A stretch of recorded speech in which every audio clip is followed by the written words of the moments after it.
So hello everyone, this is session 2.1 mini lecture, and today's session will be all about assessing entrepreneurial opportunities. In other words, how do we know if our business idea is actually a viable idea? It's not moving, there you go. So the challenge of new venture startups. So new ventures have been forming quite rapidly, especially in the United States, as evidenced with this slide. There are more than 400,000 new firms being created in the United States every year since 2010. And the ideas for potential new businesses are actually growing. And this is evidenced by the US Patent Office. So the US Patent Office basically collects or registers patentable ideas, something that can be actually protected, like a business idea or an actual tangible object. And they've received more than 500,000 patent applications every year, again, since 2010. So what motivates people to create new ventures anyway? So just a very quick slide that explains, again, why do our ventures created. First is the need for approval. So this is it's like a psychological need, I suppose. Um, businessmen want to create something that they can be proud of so that people approve of them. So it's really part of our human need for achievement. There's also a driving need for independence for many entrepreneurs or even small businessmen. Perhaps they feel that working for a company, being an employee, just isn't enough to. It's not enough salary. They don't earn enough salary to basically be independent. In fact, many entrepreneurs start this way.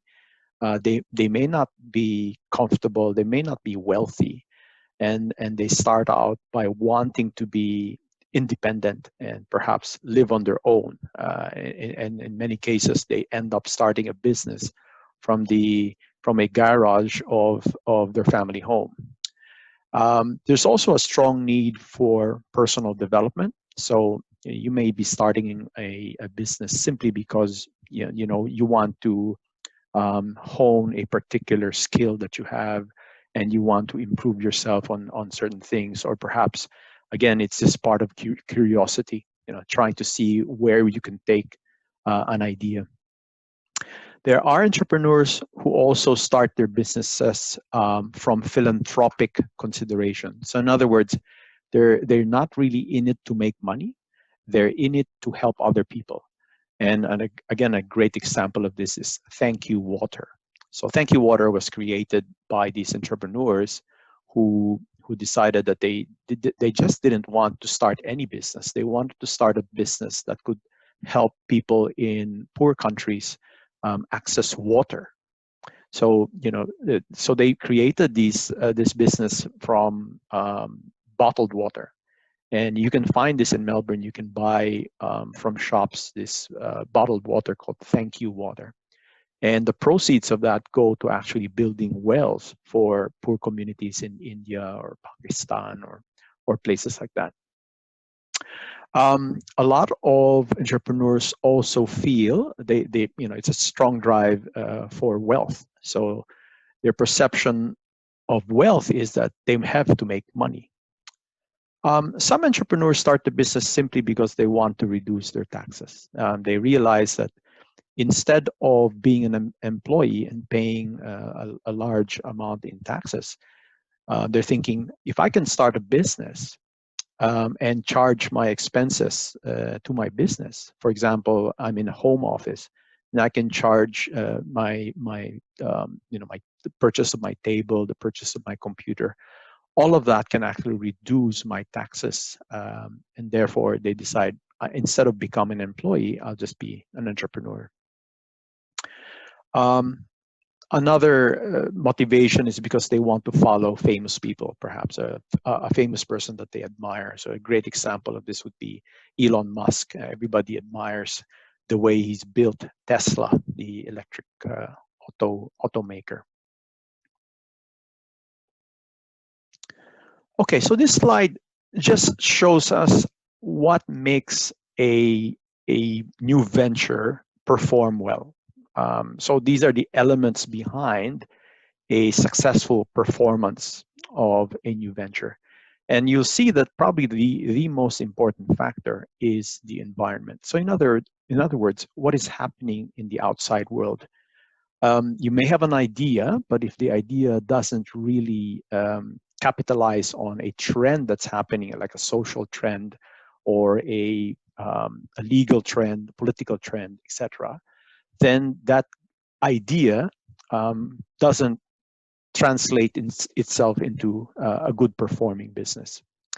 So among these characteristics, of course, are the entrepreneur himself, the skills involved, the mindset, as we discussed the other day, about entrepreneurs have to have that right mindset before they start that business. And then after that mindset, of course, the processes that they create, how to create a product, how to duplicate a service, for example. And this is where the idea really comes into play. And then after that, if a firm is created, what kind of a firm is it? Does it have the right culture, organizational culture, for example? And all of that basically, also part of that, by the way, is how well they work as a team. And all of that just leads to hopefully the good performance of a business, or for those who don't quite do it so well, then it becomes the bad performance. And in fact, we'll be watching a video later on from a fellow that is whose business it is to basically incubate other businesses and help them create a successful business. And then he'll give us an idea on what are the factors that he feels are the most important. And it's actually, although he uses different terminologies, it's actually quite similar to this slide. Okay, so what are the pitfalls in selecting new ventures? So in other words, why do new ventures often fail? Or why do new ventures often have some difficulties? And the first is a lack of an objective evaluation. You've got to sort of evaluate a business from the standpoint of not from a standpoint of an owner. If you're very passionate about something, you need to test your ideas with other people. Get other people to comment whether this is something that is as attractive to them as it is to you. So the best is, of course, to do some, even what we call backyard market research, to people who represent your target market, and basically to ask them, is this something attractive? Is this something that they will actually shell out money for? So some businesses have a lot of difficulty because they don't really have good insight into the market. And again, this stems from good market research, good understanding of who your customers are and what their needs are. Some businesses don't understand the technical side of it. In other words, you might say, I'm just going to create a website. But again, if you don't know the technical requirements that involved in creating a e-commerce website, for example, then you may fail in the execution part of it. Some businesses also, or some startups also, have very poor financial understanding. They don't understand that it takes some money to create the startup. It takes some money to buy equipment. It also takes money to keep the business running, especially when we don't have customers yet, or if your customers aren't that many yet. The other drawback or pitfall is the fact that some ventures are not unique. So they face, it's like a Me Too idea where other businesses are actually doing the same thing. And therefore a customer is going to ask that question, why will I choose you when I'm already purchasing this product or enjoying this service from another provider. And of course, ignorance of legal issues. Um, in other words, a legal issue can actually stop a business. And an example of this is Napster. This fellow from many years back from the United States created this venture where you could actually allow people to share music with one another. And he called it Napster. And true to the word, it was actually stealing music from people, or actually sharing music. But the standpoint of the law was that you were actually illegally sharing or stealing a person's creation and giving it to other people. So again, copyright issue stands to play. So eventually Napster got shut down because of that legal issue. Okay, guys, I just wanted to stress that this is probably the most important the next three slides are probably the most important slides of this unit. And the reason for this is it illustrates the framework, or perhaps the foundation of a business plan. So remember that part of the assessment that's required of you guys, the students, is you're supposed to come up with a business plan. It stems from the idea and how are you going to make this venture into something viable. And also, how are you going to operate this business? So this checklist will help guide you. And if you note the assignment guidelines that I've shared with you, or that it's available on Moodle, it follows very much this framework. It stems if you've read the assignment guidelines. One of the first things we'll be asking you is basically, what's your business description? Okay, what is your business, and how does it create value? How does it compete with competitors? So this is what this first checklist is talking about. Specifically, what specific competitive advantages will the product or service offer? Okay, so it's got to be unique. It's got to be something that you can compete with. And it's not enough for you to describe your business as something. For example, you're starting a salon, a hair salon, where you're going to be cutting people's hair. I'll probably be your first customer. If you're going to offer that service, how are you going to compete with every other salon out there? And what will be your advantage? It's not enough for you to say, oh, I cut hair better than the next.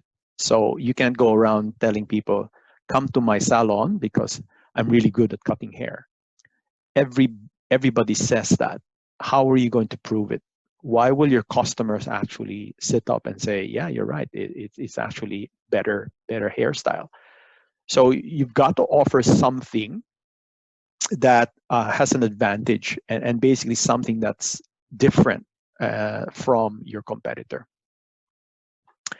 The second is, how will this initial competitive advantage be maintained? And we'll talk about that later. How are you going to make that? For example, you are a very good hair cutter, and you cut hair excellently. The problem is your business is meant to grow.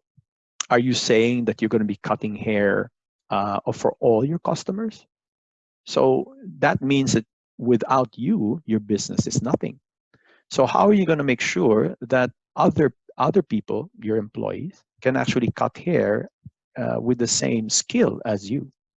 So that's an example of the question, how you can answer that question. How will you maintain this competitive advantage? Sorry, let me just go back to that. So, by the way, the answer to that question about if you are in fact a good hair cutter, and you wanted to maintain that competitive advantage even when you take a vacation, obviously you need to train people. You need to train other people to cut hair in the same way you do. So let's move on. I'm not going to tackle all these questions. I'm going to be just looking at the key ones, which I think is worthwhile discussing. You can go back to this slide, by the way. It's in the full lecture slides that's on Moodle.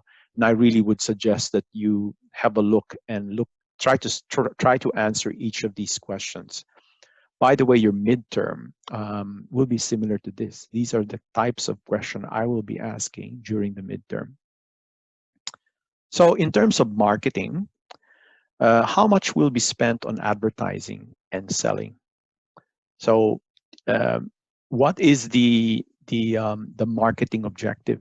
Obviously, for most new products, it will be getting people to find out about your service or your product, getting them to know, okay, this is the product, this is the brand, and this is the advantage of this brand. This is what makes it different from other brands. And basically, you will need some sort of advertising and selling to do this. It's not just advertising, by the way. So included in this is personal selling, perhaps direct mail or direct marketing.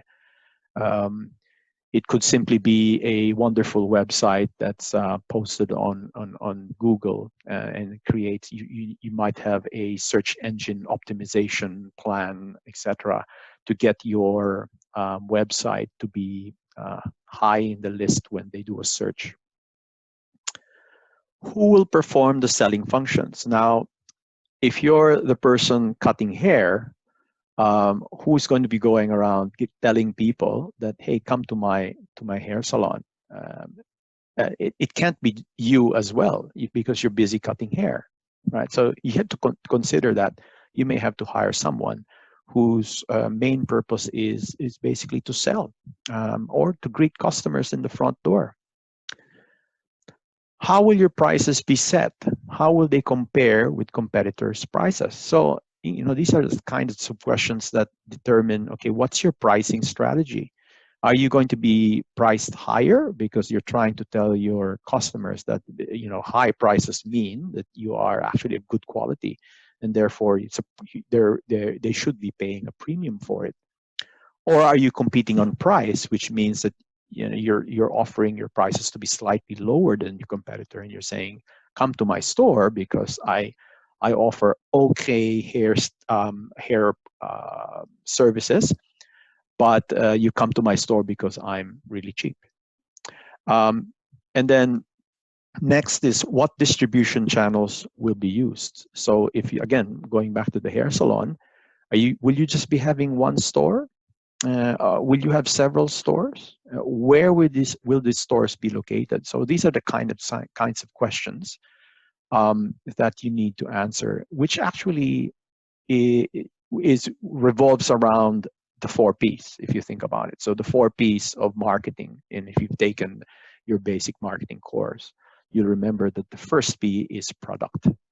So product is basically the advantages of your product, the benefits and the features of your product. And most of those questions actually are solved or are answered in these first 2 of the checklist. The next is price. As I said, that basically how will prices be set? How will you compare with competitors? And then the third is promotion. How will you get people to know about your product? And that is advertising and selling. And the last P is place. So place is the same as distribution. In other words, how will you get your service or your product to your customer? And that includes your location if you're a retail shop. Of course, if you remember your basic marketing, they say it doesn't stop with the 4 Ps. It goes on. For services, it might include your physical evidence, your people, and your processes. But again, for the purposes of this exercise, we can stick with just these these 4 Ps. Let me just pause for a moment. Got some. Okay, so next slide. The production of goods and services. So a question that you might want to answer, and ask yourself and answer it, of course, is, will the company make or buy what it sells? So um, you could decide to manufacture a product, or you might decide, look, I might do something like Michael Dell does, which is simply I buy something that's already available, and then I just improve on it. I just include, certain things that expand its capabilities, and then resell it. Again, and we can use many ways. There are a lot of ways to sell something that you can make yourself, um, and including in that would be companies or websites like Amazon or eBay. Or will it be a combination of buying and selling? So again, or sorry, making and or buying and then selling it. So in fact, there is a really good video that I will share with you. There are these 10 ideas on how you can run a business from your home, and basically a very, very simple business. But it's not necessarily wrong to do this. In fact, it's some of these ideas, or they start small, but it can become something really big. Okay.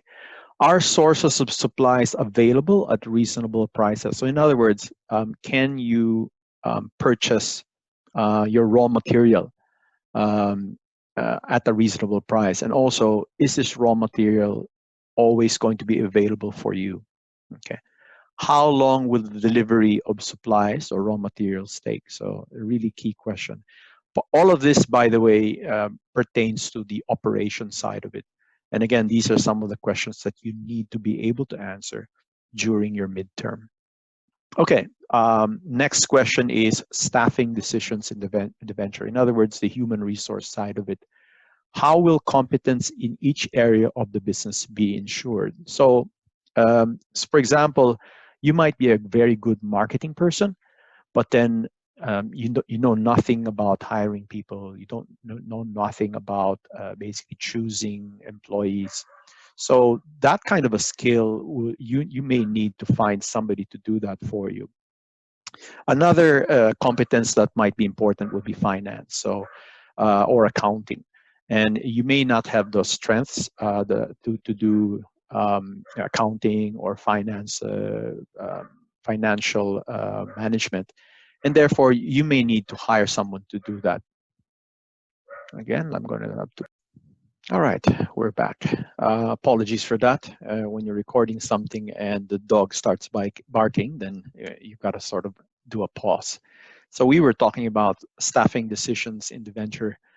In other words, how will you sort of cover for all these needed competencies in your business? Who will have to be hired? And which jobs will you take on yourself, and which ones will you have to sort of find other people to help you in?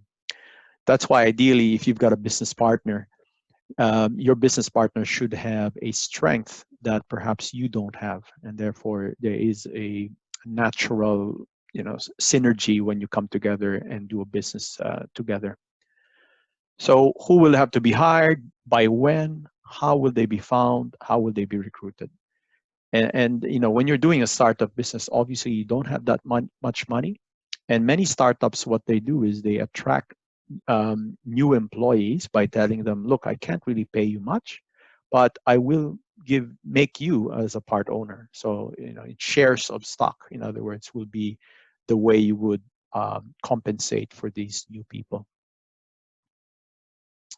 Okay, last slide, I believe, on my list, or new venture idea checklist, is the finance part. So basically, how much will be needed for the development of the product or service? Knowing that, if you've got a business idea for a product or service, it doesn't mean that immediately you can start going into business. You need to sort of prepare this product to be commercially viable. You might have an idea for a restaurant, for example, serving kinds of food. Obviously, you've got to experiment. You've got to try out new recipes, new dishes, and you've got to get people to try them out.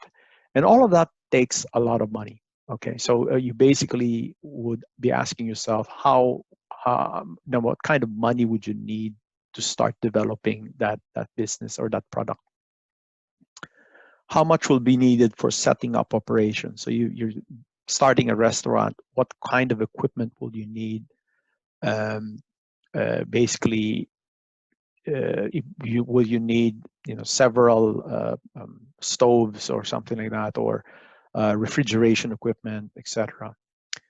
And then after the initial investment to buy all of this equipment, you will need some working capital. So working capital are things like the salaries of your employees, knowing of course that you're not going to have a lot of revenue right away. How are you going to fund for the day-to-day expenses while you're building revenue? You can't expect that your revenue will automatically shoulder all your working expenses, especially at the start. Where will this money come from?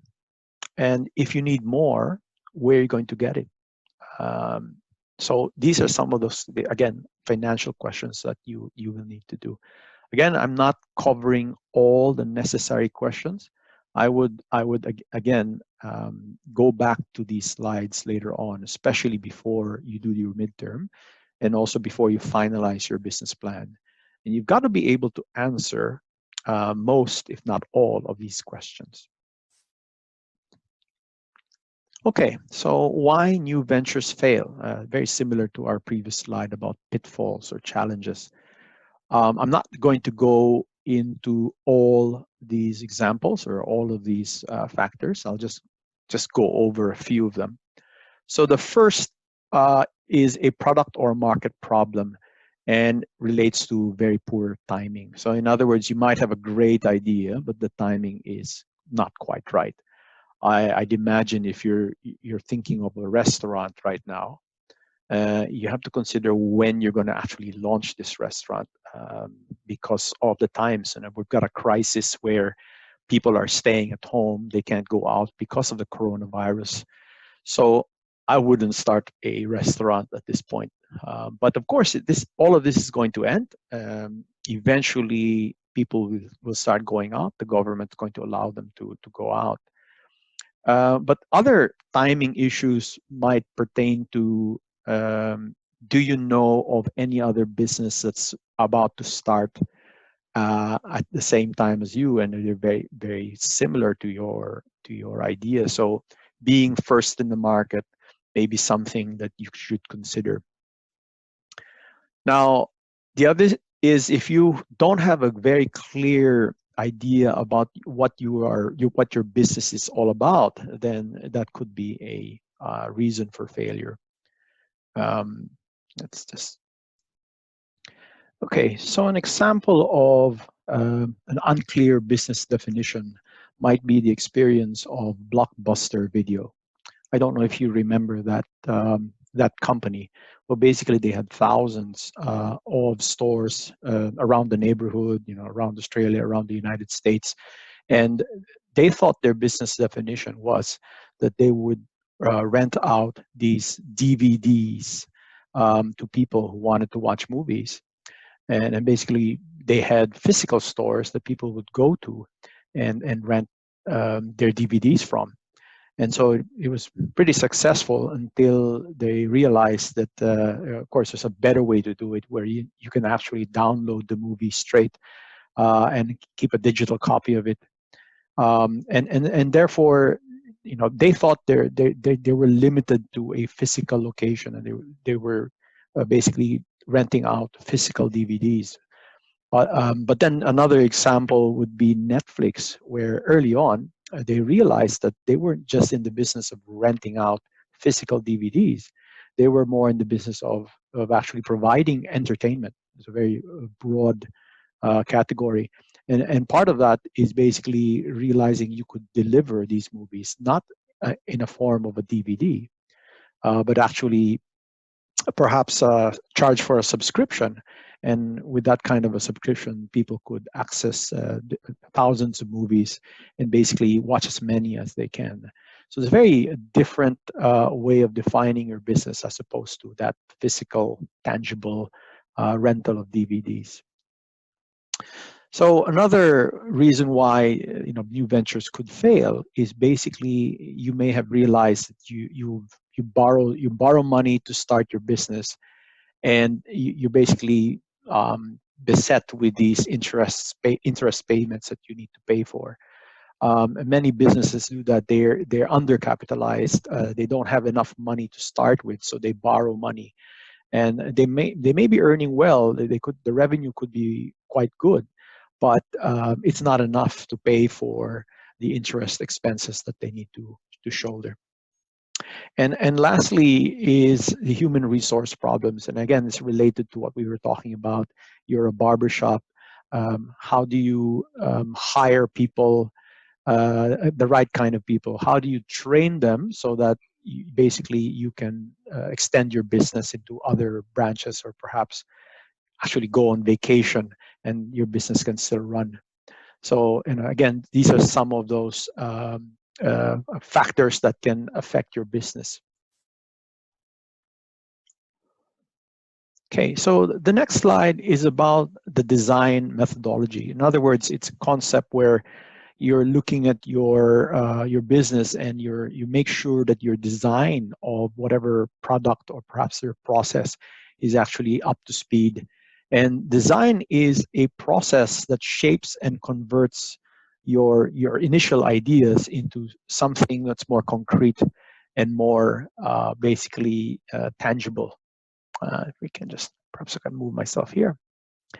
So this could mean a plan of action as a more tangible, what you call it, manifestation of a design. Being clear about what kind of service you're going to give and how you actually duplicate the service. How are you going to deliver it? How long does it take to deliver that service? And of course, you could also be looking at the product and designing the product and how it will look. For example, if you're designing the next big smartphone, what will it look like, and what are the features of this actual product? And usually it um, uh, means that you need to develop what we call a prototype, the first version of this product. Okay, now that prototype is often what we call a proof of concept. In other words, it's evidence that we can actually turn this idea into something physical. Or if the idea is a service, we need to be able to develop a trial service and actually invite people to basically experience the service and get their inputs, or they get their feedback on how the service was. In fact, in many salons, they do this when they're training their employees to cut hair. They often offer free haircuts. And the unfortunate part is, of course, the person is still learning how to cut the hair. And if you're willing to get a free haircut, you could actually go to these places. But the problem is, of course, they may not give that great haircut. Anyway, the proof of concept is divided into three uh, categories. And the first category is what we call the proof of concept feasibility. In other words, is it feasible to produce a functional product? And again, this is where we bring in the prototype. The second category is the proof of concept desirability. So we might test the product among, do a backyard research and test it among our friends and figure out, is this something that they would shell out money for? What's the level of desire that they have for this product? And the last is the proof of concept viability. Can the product actually generate the needed financial return, and therefore sustain the business? So those three proof of concept categories belong into a bigger diagram here, which it shows you the design process. And it starts with, of course, generating the idea. And it's a germ of an idea. It may not necessarily have real physical attributes yet. But then we use that idea and we develop what we call a prototype. As I was saying, it's the first version of your product. It might not be perfect. As a matter of fact, it usually is not perfect because it's the first iteration, the first version. And then from there, we study whether it's something that can actually be feasible. And then we can use this prototype, and again, as I said, actually do a market research and get an idea on whether it's something desirable for the target market. Remember that prototypes can also refer to services. So again, you might be developing a hair salon, and part of the prototype is getting your friends who if you believe that they are part of your target market, they can come into your home, and you can give them a hair styling service or a nail service, and you can get their comments on whether it's something desirable. Does it create something different for them? And that would be what we call the concept, proof of concept desirability. After which, we now develop the business model, which is a really important part of this design. And this is where we try to study and make estimates about whether there's enough financial outcome or financial return that we could generate based on that desirability that we've just earlier estimated. And from there, that's what we call a proof of concept of viability. And if in fact our business modeling shows that there is that demand for our service or our product, then we can start the business, as evidenced on this slide. Okay, so I wanted to introduce to you a more contemporary approach to entrepreneurship, or a more contemporary approach to coming out with a new product or service. And that is what we call the lean startup methodology. This is quite common nowadays among many tech companies, tech startups, where they're very quick at developing a product, and they don't necessarily wait until the product is 100% perfect, because if you do that, then you're going to wait forever. So what they do is they develop what we call a minimum viable product. So it's a product that's not perfect, but it's good enough to be sold, and it's probably a little bit better than your competition, perhaps, or perhaps it offers a competitive advantage even in its early form. So you develop that viable product, and then you test it out. It follows that philosophy, or the lean startup philosophy, which is every venture or every version of your product is actually an experiment. And if you're doing a scientific experiment, that means you need to learn from it. You do trial and error. You look at your first version. You find out how people feel about it. What are the glaring problems that you may not have realized, and how do you avoid it on the second version? So that process is also called validated learning. You try out an idea, you learn from it, then you incorporate improvements into it, and then you come out with the next version. And then again, it's a cycle. You keep coming out with a new version of it. And if you think about it, that's how many tech companies have generated new products at a very quick pace. An example of that would be your typical smartphone. And when Apple first came up with the first generation iPhone, and if you've ever actually seen one, you realize how far and how well it has improved through the years, from that first generation to now the iPhone 10. And that's from that process of validated learning. You test something out, you release it, you learn from it, and then you come out with the next version. Few people realize that when Apple first came out, I don't even remember the year anymore, the early 2000s, I think, they were only available on a network called AT&T in the United States. So basically, if you had an iPhone and you were not an AT&T customer, then you couldn't use your phone, in another network. You couldn't use it outside of the United States, as a matter of fact. So that was the first version, and eventually, they of course were able to come out with a better phone, which eventually opened up to other companies or other service providers. And at this point, of course, you can use your iPhone regardless of whether you're with Optus or you're with a Telstra, what have you. And again, that's because of validated learning, where each version improves on the next. Each version improves on the previous version. The other concept within the lean startup methodology is the concept of a pivot.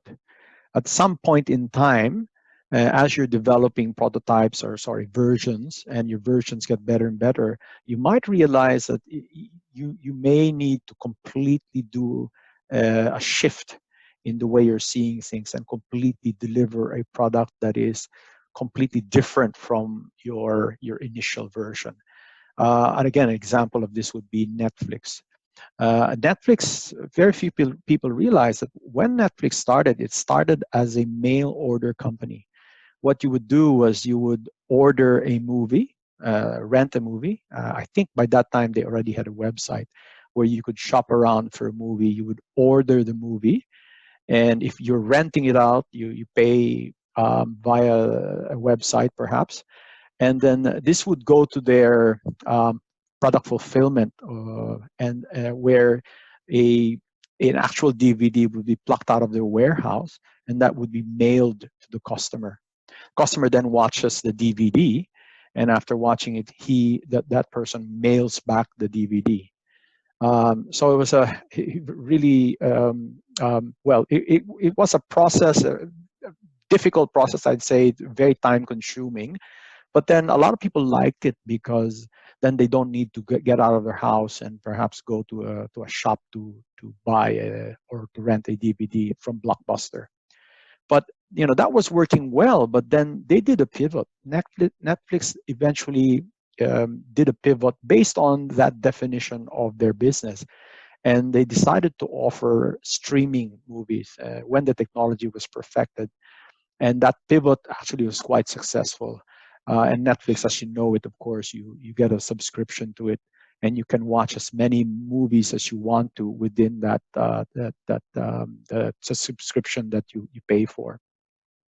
So that's again an example of a complete shift in the way you're doing a business. The last concept that I'd like to talk about within that lean startup methodology is what we call the build, measure, learn feedback loop. And I can show it to you now. So basically, you start with that idea, which you build into like a prototype, and then you develop its features, etc., and then you design it. And the output of that will be your first version, your product, which you now, of course, would sell to the public. And then based on the feedback from the public, and you measure that, of course, in terms of the customer satisfaction, the features that you think the consumers are clamoring for, and you basically measure that, and you use that data. Again, data would be the output of your measuring, and that data would be used for you to learn about new features that you could incorporate into your next version. And again, you gain an idea of that feature that you want to add, and you build it into the next version of the product. So again, it's a cycle.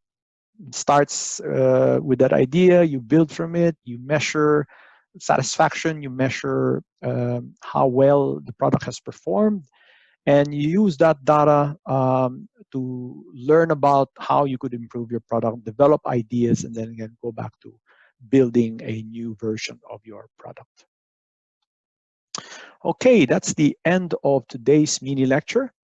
I just wanted to reiterate to you guys, please to go back to your lecture slides, the full version of the lecture slides, and go over all of these slides on your own.